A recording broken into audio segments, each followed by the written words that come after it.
Hello, everyone, and welcome to the 25th episode of Short Stories in Italian for Beginners. Here you will listen to a simple short story in Italian in a slow pace so that you can practice your listening skills. If there is a word you don't understand, don't worry. Just turn the English subtitles on and follow along. After you've studied the new words, test your pronunciation skills. Try and read the story out loud, replaying the video and double checking your pronunciation with me. And don't forget to subscribe to the channel and like this video to learn Italian in a fun and easy way. La storia di oggi si intitola Un'avventura con amici. Pia ha 31 anni e abita in un piccolo paese in montagna. Ogni weekend ama fare passeggiate nei boschi e sui sentieri di montagna.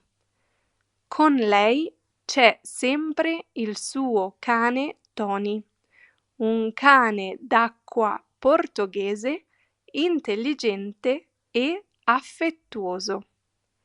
La sua migliore amica si chiama Linda. Anche Linda ama camminare nella natura.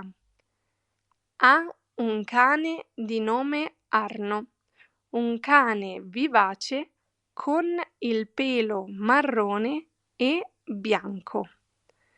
Tony e Arno sono grandi amici.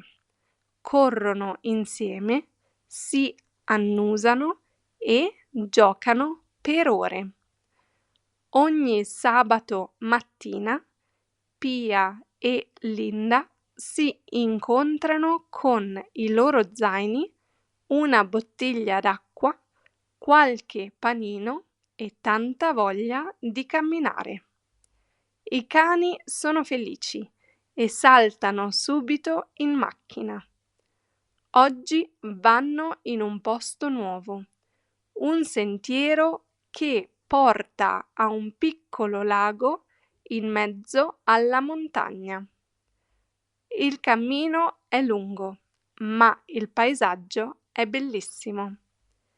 Gli alberi sono alti, si sentono gli uccelli cantare e l'aria è fresca.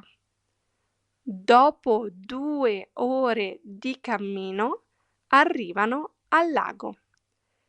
Pia e Linda si siedono sull'erba, mangiano qualcosa e si rilassano. Tony e Arno bevono un po' d'acqua e si sdraiano al sole. È una giornata perfetta. Pia guarda il panorama e sorride.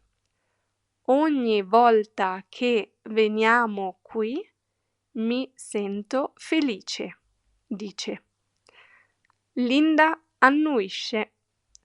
E anche i nostri cani. Fine.